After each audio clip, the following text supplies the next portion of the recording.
Kapatid ko si Bobo. Pero ang pumirma ng birth certificate ko si Pacifico Edwin Marcos. Yung kapatid. Si Bobo, kapatid mo. Anak ako ni Ferdinand Marcos Senior. Kay Doña Remedios Carino Antonio. Yung prinsesa ng Cordillera. Bakit bossing Ang pumirma ng birth certificate ko si Pacifico. ibig sabihin sa pirma lang siya. Pero sa biological father, Si Ferdinand Marcos. si Ferdinand Marcos. Kaya pumakoy. Ang tatay ko. Kaya ganyan ako katapak. They stole the name that's supposed to be mine.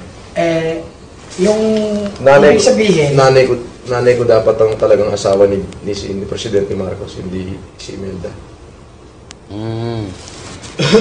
Kaya nga sabi niya Si Don Isabelo Antonio, asawa ni Doña Maria Carino. Ang anak nila, si Doña Remedios Carino Antonio, yung aking ina. Si Don Mariano Marcos, mahirap lang yan. Tauhan niya ng Don Isabelo Antonio. Si Doña Josepa Edralin, ang talagang may pera. Magkukumadre yan.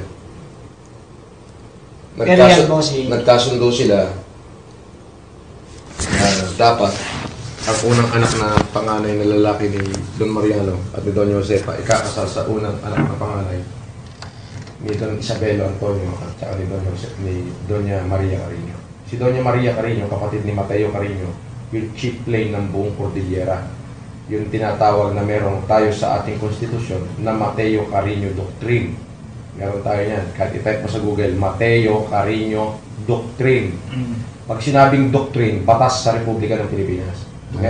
Makikita mo sa Google yan. Mateo Carino Doctrine. Mateo Carino Jose. Doctrine.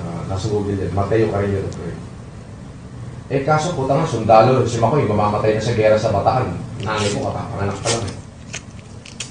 Nag-guess mo? Nag-aaral ang nanay ko sa UP. Pag-graduate na, University of Baguio. Si Ferdinand Marcos is Speaker of the House na. Nagkaroon ng Miss Manila. si Imelda yun eh. Miss Manila. Nagalaw ni Makoy si Imelda.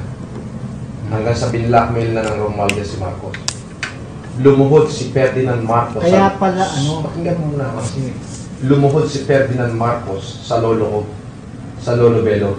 Tinawag ni Lolo Belo si Berong Bulag. Yung Berong Bulag, yun yung pinaka-leader ng Balaha.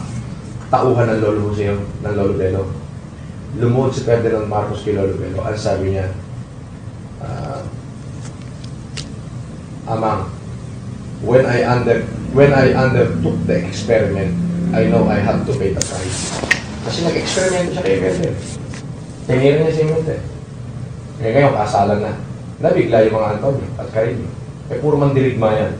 Si Doña Maria Carino, may-ari ng buong Cordillera yan. Ay katabi ng Cordillera, Ilocos Norte. Katabi lang yan. Magkatabi lang yan. Pagbaba mo ng bundok, Ilocos na. Kapag ng Ilocos yan.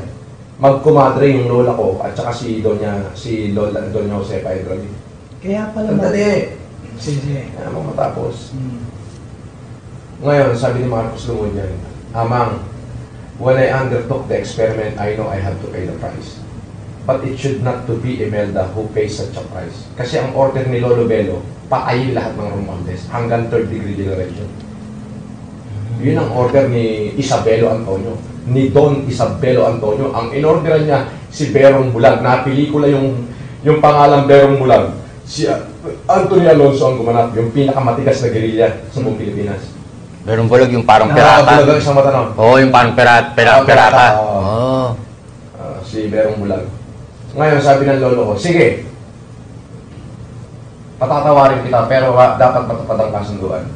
Kailangan magkaroon kayo ng anak ni Rene, at ayoko isilang ang apo ko na walang kinikilalang ama. So, nagpakasal na si Imelda at saka si Bobo, kaya si Ferdinand, nagkaanak na sila. Tatlo. Si Mama nun, ayaw na makapagkita kay Epe. Ayaw niya naman.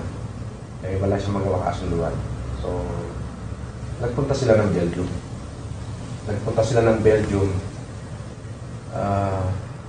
December 22, 1978. Kung yun ako nagkakamali. Saan pa rin? 1978, December 22, 1978. Nagpunta sila ng Belgium. Doon ako binuo. January, umuwi na si Mahol sa Pilipinas. March, umuwi na mami ko. December 2019 na 1979. Eksakto, siyang na buwan. Tapos kung sinilang ako, ang pumirma sa birth certificate ko, si Pacifico Edralin Marcos. Bakit hindi si Marcos? Hindi pwede, Brad. Masisira ang pamilya, Brad. So at least, dala-dala ko pa rin yung apelido Marcos. Ngayon, kaya pumutok yung balita dyan na anak daw ako sa labas. Pero ang birth certificate ko, paano anak sa labas? Eh, Pacifico yan. Yun ang pinikilala ko naman. Ngayon, minsan marami kumukwestiyon.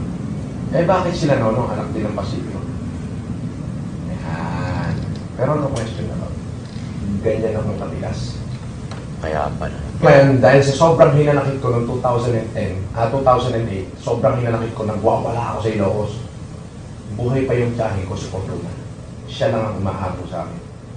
Sabi niya, Tita, they stole the name that's supposed to be mine eh. Ako dapat yan eh. Francis, ano pa bang problema mo? They had the name, you had the gold. You have me. Mahal kita eh. Kaya pag nasa ospital, na-ospital yun, ako lang ang pinatatawag. Kaya paborito pala. Pero yan, hanggang tayo na lang nakakalan yan. Tapos na yan. Basta, ang alam nyo, ako, Marcos, tapos. Yun na yun.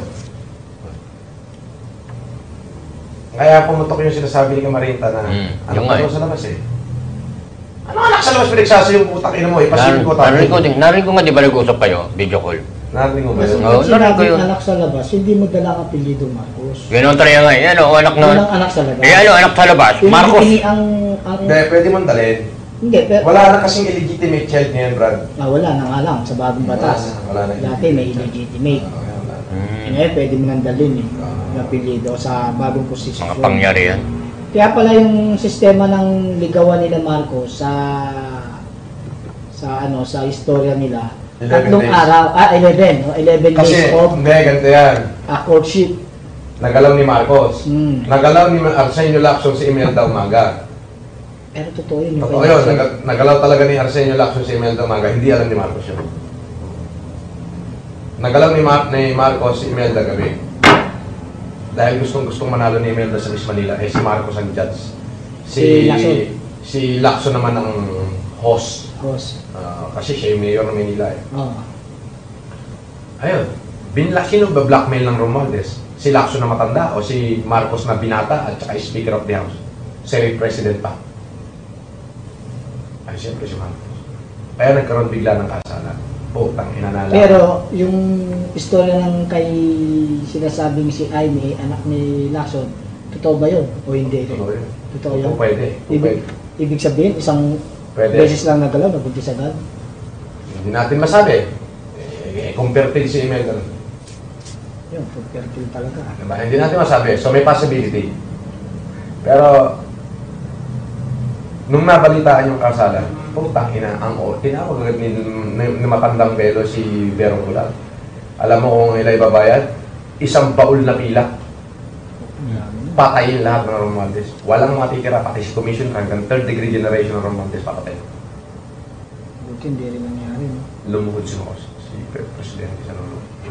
Kaya po nga ko eh. Lumuhod niya ang eksaktong words, ha? Amang, I know when I undertook the experiment, I had to pay the price. But it should not to be her, nor to be my child in her womb who pays such a price. I'm willing to pay the price. Ano po ba ang gusto niyong gawin ko? Mapatawad niyo lang kami. Mapatawad niyo lang ako. Yung kasunduan ay kasunduan. Sige. Kailangan magkaroon kayo ng anak ni Rene. Puta, ako yung dugo na tumubo sa Edralin, Marcos, Carino at Antonio. Ganong kabangis ang dugo ko, puro mga dato. Kaya ang tawag ng mga general sa akin, Apo Francis.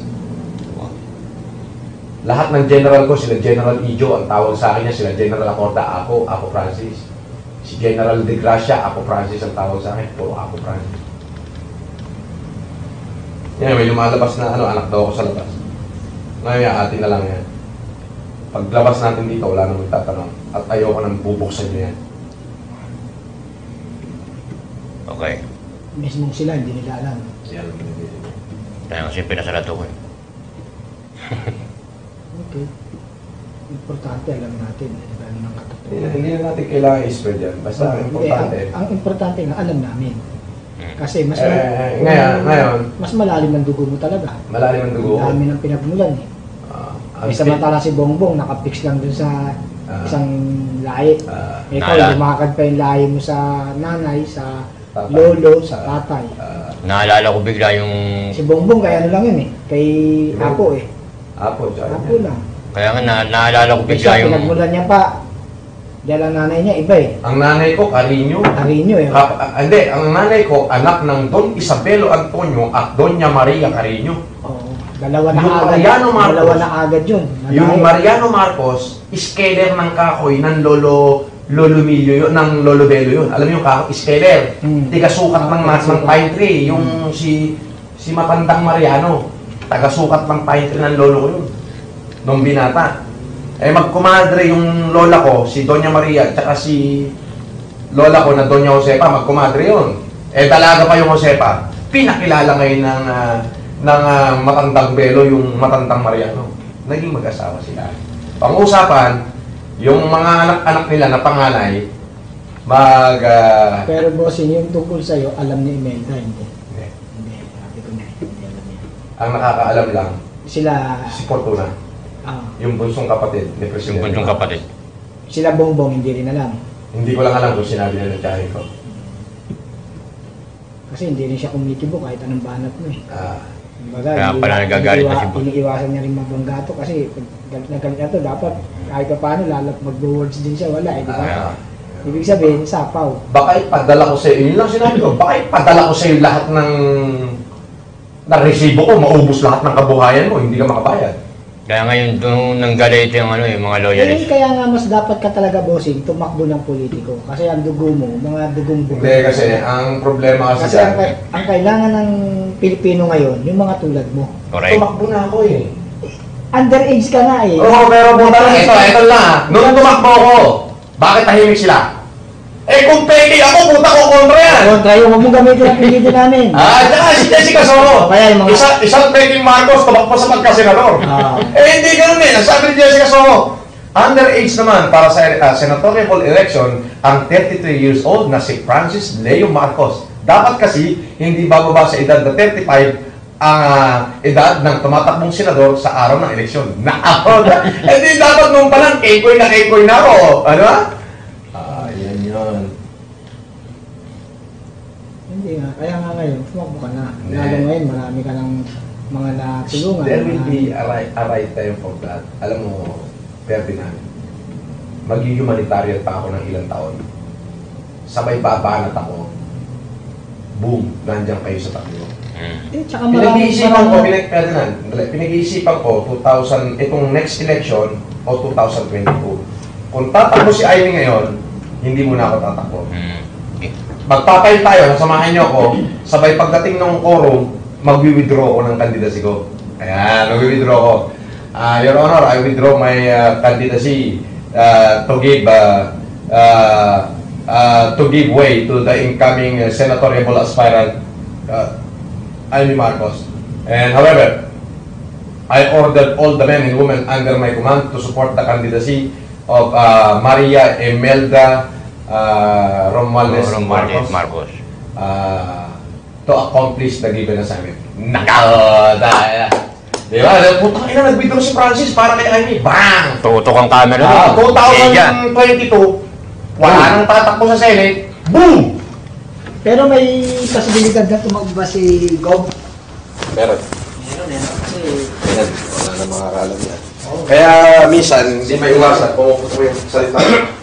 Anak sa labas. family yun Oo, eh. ang ina. Nakakapagkita tayo ngayon. Family Hindi, set. kung talagang si Richard Camarita nagtanong-tanong, baka mamaya nagtanong kay Vice Governor Angelo Barba, May nalaman siya. nag-spill ng konti, eh syempre, yung mga bata, sila nakakaalam. Yung auntie ko, at saka lahat ng anak niya. Pati nga pala Barba, no? Oo. Lahat ng anak niya kasi nasa akin lahat ng passport nila eh. Baka mamaya, eh, kasi magkaaway kami ni Chito, nasa hawk ko nung nakaraan yun, eh. Matanda yun, pero, matanda sa akin, hindi mo papagod ako. I mean, pagka parang onyi-onyi kasi yun eh, alam mo yun, engot-engot eh. Eng-eng. Eh, baka